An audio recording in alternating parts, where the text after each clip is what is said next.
Welcome back aboard BLERD Force 1 with your boy Mo. And today I'm joined by Corey Roy of TheGeekSpotTV, and we're going to be doing a review and discussion of Lunella and Devil Dinosaur Season 2. So what did we think about it, and should you all be watching? So Corey, my friend, I recommended this to you. I think we were on the Supercast, and I was like, you know what, this is coming out soon. It's no, I think I was saying that it was one of my top shows of the previous year. This is Lunella and Devil Dinosaur, animated for kids superhero show about Moon Girl, Lunella Lafayette, and her trusty devil dinosaur, who she accidentally transported from the past.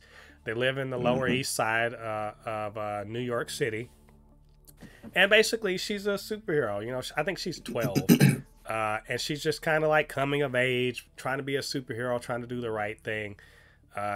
Just, you know, overall, a show that I thought had a unique voice, very nice, you know, animation style, a lot of good messages, heart, deep cut comic stuff. Like, it's everything that you could possibly want, and it's digestible for kids, so it's growing the fan base also. And for me, that was the first season. Second season dropped, binged it. I was ready to talk about it. Nobody to talk to it about. Oh, wait a minute. My homie Corey. All right, so Corey, my dog, you went and you watched season 1 and season 2. Man, that's right. Let me know, what'd you think about this? Was I right or was I right? Look, man, you told me about this. I watched season 2 trailer, and you was like, look, if you love this trailer, you need to go watch this show. And I'm so glad I did. This show is freaking fantastic. So good.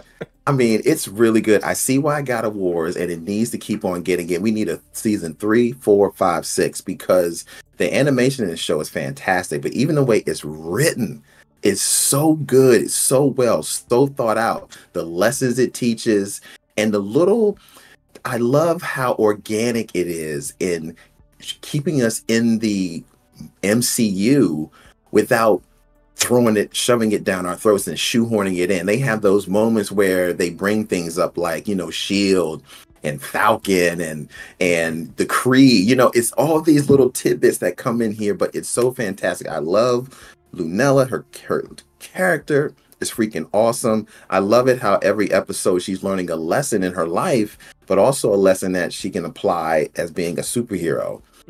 I love this character. She's so smart. I love even everything about this show about as far as the culture, you know, being in the lower East Side of New York.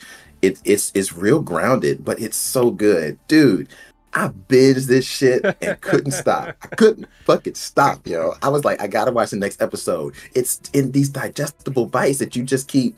It's like an appetizer you just can't get enough of. I don't even need the full course meal because I'm good getting these 30-minute episodes, and next thing I know, I was full. This thing is really good. It's freaking fantastic, and I love it. I can't even preach enough, yo. I can't even preach enough. You guys out there watching, if you love. You really don't even have to love cartoons, but if you just love superheroes, you love animation, you love a good story, this is for you. It doesn't matter whether it's animated or not. It's a good damn story. I love it, man. I fucking love this shit. Yeah, that's right. When you're talking about a kid's show, fucking loved it. I fucking love it. It's all real. Like, my thing about Moon Girl and Devil Dinosaur, it does animation in kind of the style, and we're going to talk about it at some point, X-Men 97, but this is a long story plot, a few, you know, wrong storylines, but episodic stories also, and character growth from the start of the season to the end of the season. None of it, like I was telling, you know, my podcast partner Lottie, I was like, well, it's sort of like Teen Titans Go, but the difference between Teen Titans Go and this is that they are the same characters start to finish. Start of the season, end of the season. Same characters. They don't change. Lunella grows from the first episode to the last episode. And this season, at the end of last season, spoilers if you haven't seen the first season, at the end of last season, she was stranded in another dimension. Yep. Right? So she's 12, super genius, stranded in another dimension. And this picks up right after that, right? And she has to figure her way off of this alien dimension, alien planet, with the last person she wants to be with, which is the Beyonder. The Beyonder. Who is an amazing character in this show. But the two of them have to figure it out. And they introduce, this is not a deep cut, but like a pretty sizable cut, the Molecule Man, who is this is an alternate version of him that is comical until he's not. And then he's he's terrifying. And Lunella experiences significant trauma from dealing with this guy that bleeds over into the rest of the season. See, when things are set up at the beginning of the season or in the story, they don't get forgotten. They move on through until she figures out what's going on. And a lot of the season is, I've said it before, it's an allegory. It's a coming out allegory, I guess you can say. It could be for anybody that's coming that is hiding a part of themselves from people that they know and love. For in this case, it's Lunella hiding the fact that she's Moon Girl. But also, it could be an allegory. There's a literal, in one episode there, I think it's the second episode, where Lunella meets her grandmother, who was the original Moon Girl, meets her research partners from back in the day, and they are two women who were clearly lesbians living in a committed relationship for a long time. And one of them says to her literally, "I wouldn't want you to come out until you're comfortable about being Moon Girl." Look, it's a hammer hitting you on the head, but for kids, but the kids that are actually watching this, this is subtlety for them because they don't quite know yet what that means. But for us grown-ups, we get it. There's a lot of that stuff going through this. This show is much smarter, much more deep, is much deeper, much smarter, a lot more heartfelt than a show that looks like this should be. It is so much more insightful. The characters are so much more interesting. We learn a lot. We learn, like Lunella's family are super important to this, and her friends and family, very important. Casey, super important. There's a whole episode about them and their relationship, right? Yes, Lunella's, I love her in this show. Lunella's granddad and his estranged relationship with his former best friend. That's explored. Lunella and her relationship to her community, because she loves the Lower East Side. Devil and his relationship to Lunella, right? And the way they don't necessarily appreciate each other until they are apart for a little while. There's a whole episode. Devil gets a whole episode where he gets to hang out with these other sidekicks that are kicked aside, right? Yes. There are tons. And look, I'm talking about just the story. The voice cast is ridiculous. Do you remember in that episode with the sidekicks? You know who played the one superhero we saw in there? That's Giancarlo Esposito. They get some ridiculous talent for this. This show has everything. I'm not kidding. Lawrence Fishburne is even Lawrence in here. Fishburne. But see, Lawrence Fishburne, he is one of the producers on this. That's right. I started noticing. He's the Beyonder, right? Yeah, he's the Beyonder. Yeah. This show has everything.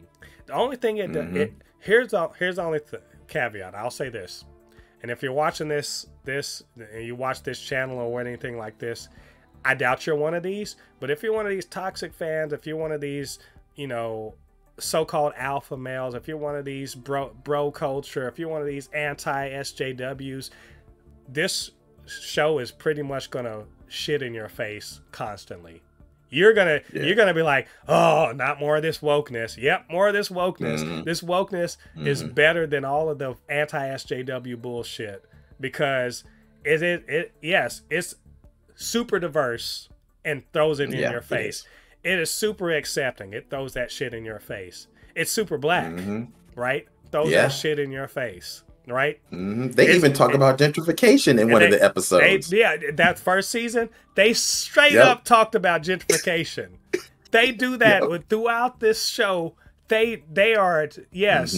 If you're afraid that this is going to turn your little kids into, you know, super liberal, whatever, probably, because this show is about empathy, about understanding, about being true to yourself, being authentic, not being afraid of being who you are, no matter what the world's trying to tell you, doing the right thing because it's the right thing. She is as Spider-Man, as Peter Parker, as you can ever fucking think about. I was about to say that when I watched this. I was like, this reminds me so much, as if it reminded me when I was a kid and I was first flipping through reading Peter Parker, and how I just gravitated towards that because it was a young kid trying to figure it out, going through the life lessons, but doing the right thing, trying to do the right thing. This is Moon Girl in this. Like, everything about her is as Peter Parker as you can get. And I freaking love it. It's so good. Yeah. It's so good. I love it. One thing I love about this, which probably doesn't get talked about a lot, I love the soundtrack. I love the music in this show. Because she loves to play music when she's fighting. That's one of her things. You know, she puts on a cassette. The songs in this is fantastic. I'm big on music, and I can tell that they take a lot of time to make these songs fit whatever scenario is going on. They're great songs. It's a fun show, but it also is grounded with reality, and I think that's what makes it so good. Yeah, the music is super important. They definitely make special songs for each one. It's part of her culture. Her family owns a skating rink. She's got look. The girl got rhythm. She can skate. She can skate. And her mother's a DJ. Yeah, mom's a DJ. Of course, music's important. She rocking the cassette player. You know what I'm saying? It's like, that's so serious, but also, like I said, the surrounding community, that's so serious. Also, there's a lot of talk about giving people spaces where they weren't allowed before. You know, in the skating rink episode, making your own spaces, making your own lane. That's right. They talk about that. I'm telling you, there's so much in it. There was one episode, like in this season, I was like, oh, is it time for them to introduce a romantic, story or whatever? And they skirted around it, but they didn't quite. They did an episode where it was just like, I'm not really ready for that. I want to go to the dance, but I ain't really ready for that. And the peer pressure, the peer pressure of trying to make people be ready to date and stuff like that. And as the father of a teenage daughter, I felt that 110%. I was like, okay, I see what y'all doing. We ain't ready. Peer pressure making you, no, okay, I ain't ready for that shit. They introduced Kid Cree. He's like super dope. Yeah. Like just an awesome, and also this is the best timeline. You know why? Because Maria Hill's alive. She didn't get killed in something stupid. Oh my God. And she's actually really voicing her character. Yep. And she got I was Kobe so happy for that. Yes, we have Maria Hill in here in this timeline. Thank God. Yeah. I will say I got one and only one negative for this second season, which I highly recommend. Come on, Mo. This second season is great. I highly recommend it. But I got one negative. There's one. Okay.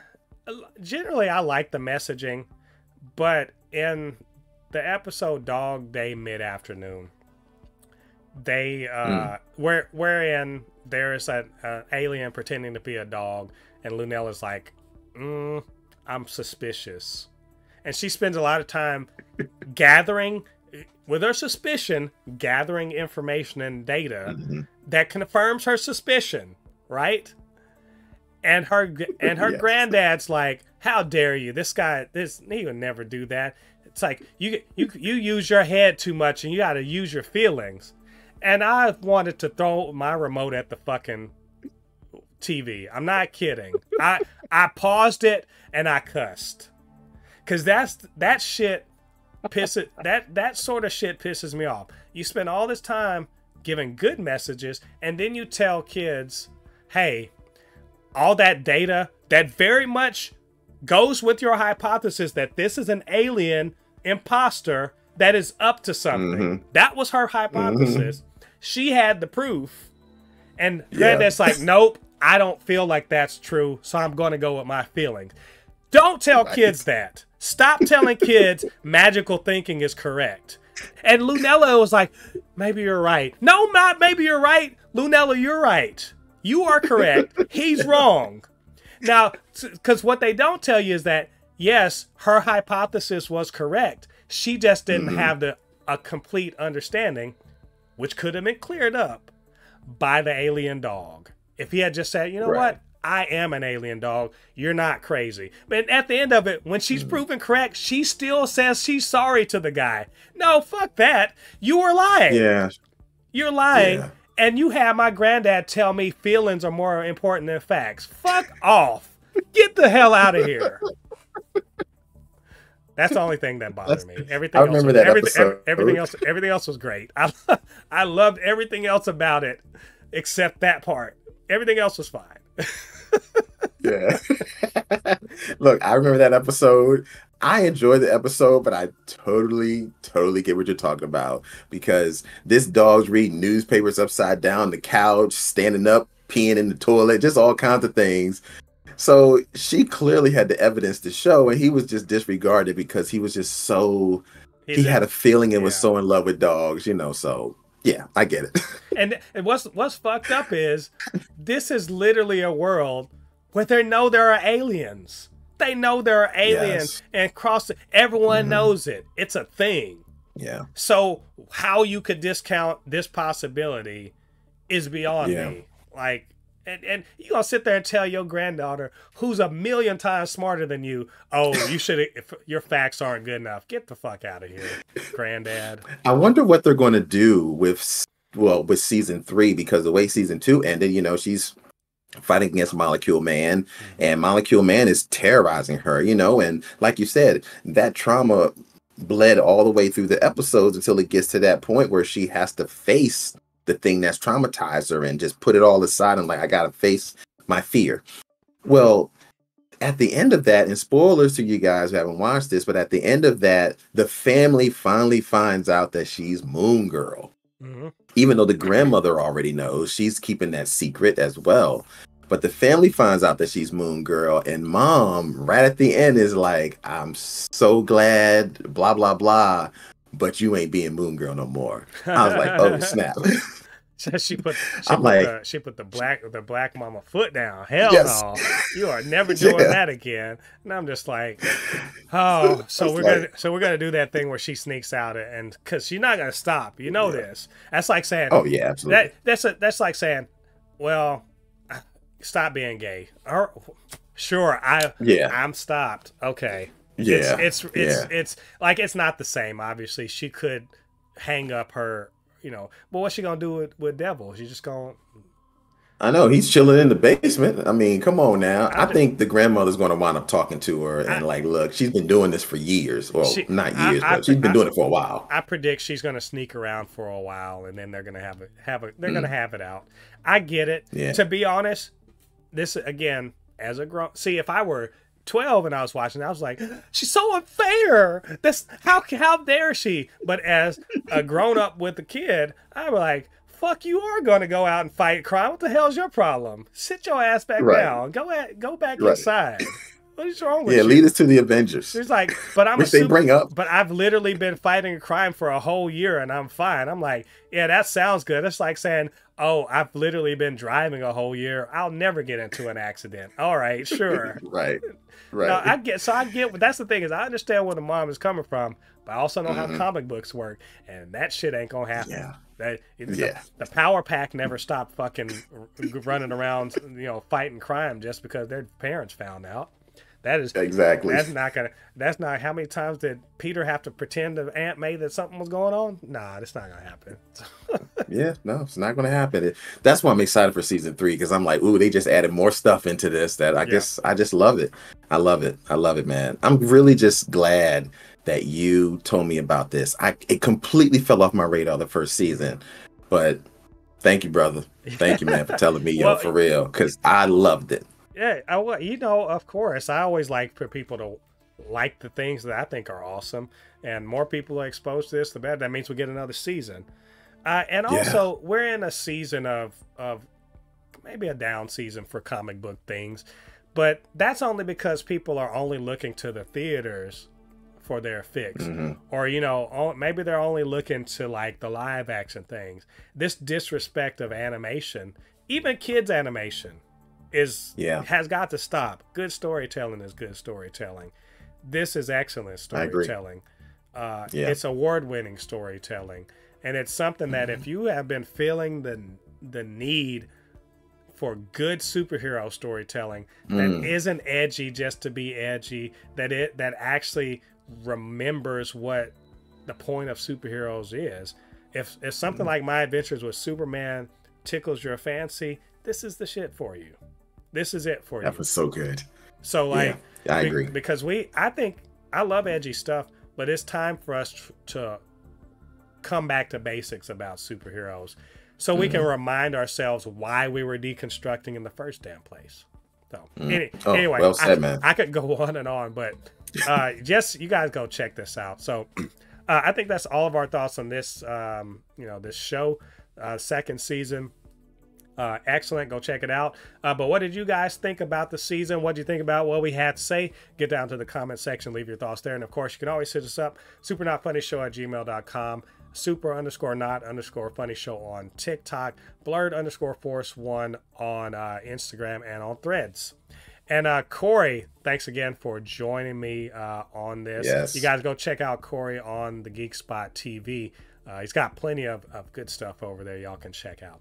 So until next time, I've been Mo, joined by Corey, and we'll see you guys on the other side of the thread. Peace.